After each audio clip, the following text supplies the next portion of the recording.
আশা করি আপনারা সবাই খুব ভালো আছেন। আজ নবম দশম শ্রেণীর গণিত বিষয়ের পরিসংখ্যান অধ্যায়ের আমরা প্রচুরক কিভাবে নির্ণয় করতে হয় সেটি খুব সহজে আমরা কিভাবে নির্ণয় করব তা শিখব। প্রিয় শিক্ষার্থীরা, দেখো এখানে প্রচুরক নির্ণয় করার জন্য আমাদেরকে এরকম একটি সারণী দিয়ে দেওয়া হয়েছে। এরকম তোমাদেরকে পরীক্ষার মাঝে এরকম একটি পরিসংখ্যান অধ্যায়ের সারণী দিয়ে দেওয়া হবে, বলা হবে সারণী থেকে প্রচুরক নির্ণয় করো। তাহলে প্রথমেই সারণীটির দিকে আমরা লক্ষ্য করব। দেখো এখানে শ্রেণীবৃত্তি কত আছে, 31 থেকে 40, 41 থেকে 50, 51 থেকে 60, 61 থেকে 70, 71 থেকে 80, 81 থেকে 90, 91 থেকে 100 পর্যন্ত দিয়ে দেওয়া হয়েছে। গণসংখ্যা রয়েছে প্রথম 31 থেকে 40, এই শ্রেণীতে গণসংখ্যা হলো 6, তার পরবর্তী শ্রেণীতে হলো 12, তারপরে 16, তারপরে 24, তারপরে শ্রেণীতে 12, তারপরে শ্রেণীতে আছে 8, তারপরে শ্রেণীতে আছে 2। এখন আমাদেরকে প্রথমে যেটি জানতে হবে সেটি হলো, আমরা জানি প্রচুরক হলো ওই শ্রেণী যেই শ্রেণীতে গণসংখ্যা সবচেয়ে বেশি। প্রচুরক শ্রেণী হলো ওই শ্রেণী, আর ওই শ্রেণীতেই প্রচুরক অবস্থিত যেই শ্রেণীতে গণসংখ্যা সবচেয়ে বেশি।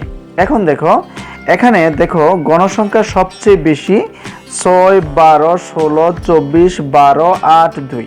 এদের মধ্যে গণসংখ্যা সবচেয়ে বেশি হলো 24, যার অবস্থান 61 থেকে 70 শ্রেণীতে। তাহলে আমরা প্রচুরক নির্ণয়ের জন্য প্রথমে সারণী তৈরি করব। এরকম একটি সারণী তৈরি করব। প্রচুরক নির্ণয়ের জন্য প্রয়োজনীয় সারণী নিম্নরূপ। এটি লিখে আমরা একটি সারণী তৈরি করলাম। এখানে শ্রেণীভিত্তিক গণসংখ্যা লিখলাম। উপরে যে সারণীটি আছে সেটি আমরা এভাবে সারণী আকারে লিখলাম। এখন আমাদেরকে যেটি লিখতে হবে সেটি হলো, এখানে গণসংখ্যা সবচেয়ে বেশি কোন শ্রেণীতে সেটি দেখতে হবে। দেখো গণসংখ্যা সবচেয়ে বেশি হলো 24, 61 থেকে 70 এই শ্রেণীতে অবস্থিত। তাহলে আমরা লিখব এখানে গণসংখ্যা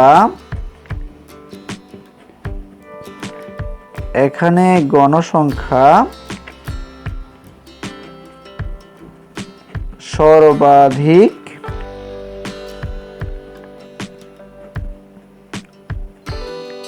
24 আছে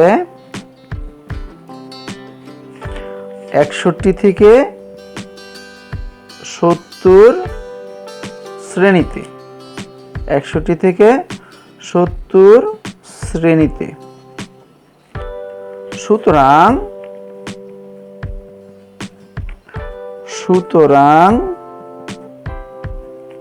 প্রচুরক শ্রেণী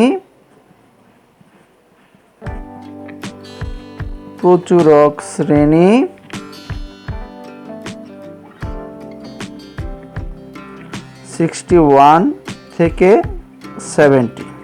এটি হলো আমাদের প্রচুরক শ্রেণী। কিভাবে আমরা প্রচুরক শ্রেণী নির্ণয় করলাম?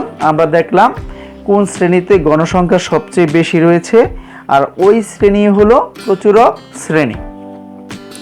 এখন প্রচুরক নির্ণয়ের সূত্র আমরা যা জানি সেটি লিখতে হবে। দেখো প্রচুরক নির্ণয়ের জন্য যে সূত্রটি রয়েছে সেটি হলো, আমরা জানি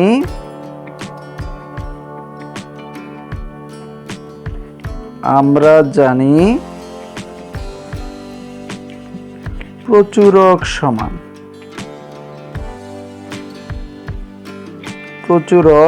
সমান L plus F1 by F1 plus F2 into H। এটি হলো প্রচুরক নির্ণয়ের সূত্র। প্রচুরক সমান L plus F1 by F1 plus F2 into H। এখন এখানে যেটি করতে হবে, এখানে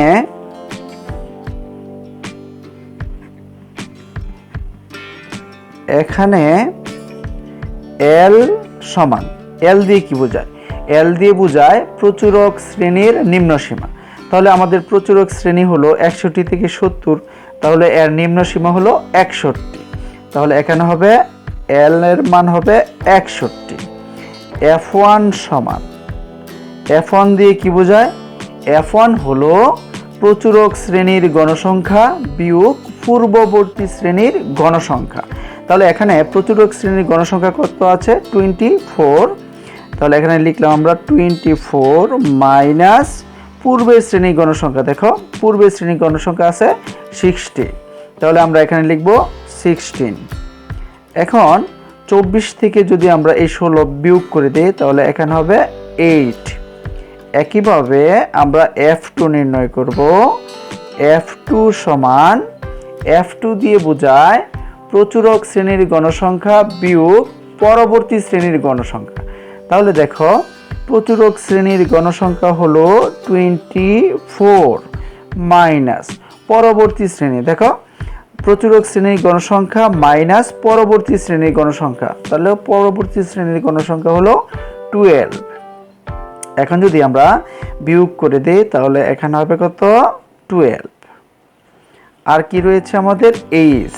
এইচ সমান এইচ দিয়ে বোঝায় শ্রেণী ব্যক্তি বা শ্রেণী ব্যবধান। দেখো 61 থেকে 70, এখানে প্রত্যেকটি শ্রেণীর মধ্যে ব্যবধান কত আছে 10 আছে। তাহলে আমরা এইচ এর মান আমরা পাবো 10।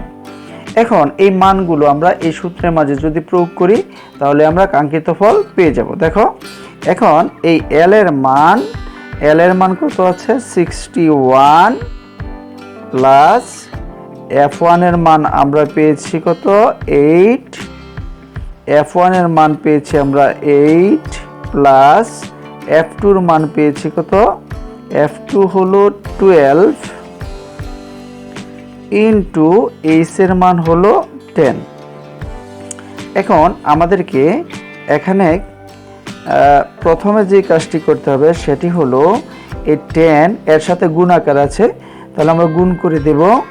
দেখো এই 10 8 দিয়ে যদি গুণ করে দেই তাহলে উপরে হবে কত 80, আর নিচে কত হবে 8 এবং 12 যদি যোগ করে দেই তাহলে এখানে হবে 20। এখন দেখো আমরা যদি এখানে কাটাকাটি করি বা 80কে যদি আমরা 20 দিয়ে ভাগ করি তাহলে এখানে ফল হবে কত 4। এখন 61 এবং 4 যদি যোগ করে দেই তাহলে এখানে হবে কত 65। অতএব প্রচুরক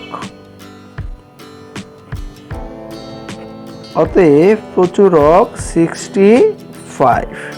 প্রিয় শিক্ষার্থীরা, তাহলে আমরা খুব সহজেই প্রচুরক নির্ণয় করে ফেললাম। প্রচুরক হলো 65। আশা করি তোমরা এই অঙ্কটি বুঝতে পেরেছ। আজ এ পর্যন্তই। পরবর্তী পর্ব দেখার আমন্ত্রণ রইল। আল্লাহ হাফেজ।